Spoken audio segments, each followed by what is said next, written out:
Hotep à tous, bien-aimés frères et sœurs. William Ruto recule. William Ruto qui a voulu faire le dur, qui a même tué 20 personnes pour laisser faire passer le projet de loi, eh ben, il est obligé de s'agenouiller devant le peuple. William Ruto accepte désormais de retirer le projet de loi.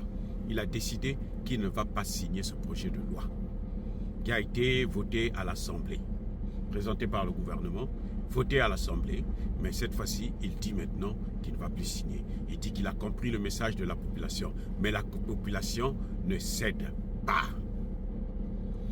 La population dit oui, vous avez rejeté le projet de loi, mais il ne faut pas oublier qu'il y a 20 personnes qui sont mortes à cause de vos imbécilités. Par conséquent, nous demandons désormais votre démission, Monsieur William Ruto. Voilà le problème qui se pose maintenant au Kenya. La population demande ni plus ni moins que la démission de William Ruto. On lui demande de cesser la coopération avec Paul Kagame. On lui demande de s'éloigner de l'Ouganda. Et on lui demande d'arrêter la guerre en RDC. On lui demande aussi, entre-temps, d'arrêter de coopérer avec les États-Unis d'Amérique.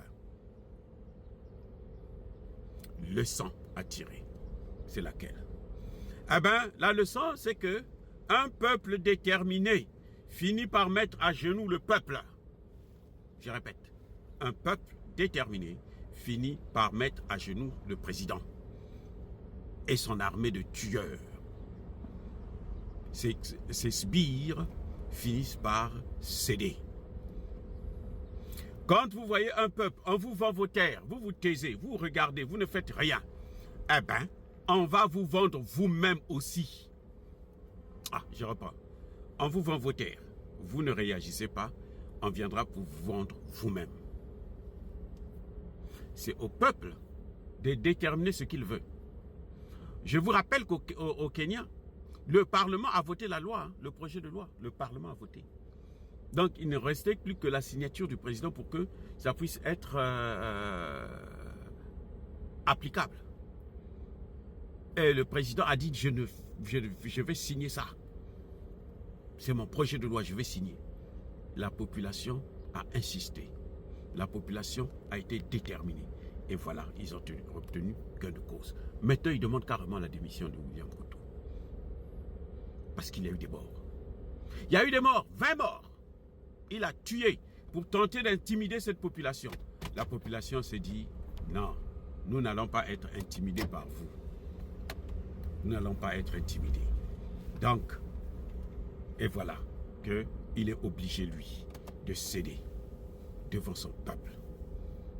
Si vous voyez un peuple, comme en Côte d'Ivoire par exemple, où Alassane Ouattara a vendu le port d'Abidjan, il a vendu des quartiers entiers, et le peuple est là, il regarde, on va vous vendre vous-même. Vous voyez un pays comme le Sénégal, où Bassirou Diomaye Faye et Ousmane Sonko sont en train de vendre toute la frontière avec le Mali aux Occidentaux à l'Union européenne. On va les vendre eux-mêmes s'ils ne se lèvent pas et s'ils ne disent pas non à cette mascarade. Oh, bien-aimés frères et sœurs, encore une fois de plus, soyez bénis. Soyez abondamment bénis par le Dieu de Kémité, par nos ancêtres. Vive l'Afrique éternelle, je dis et j'assume.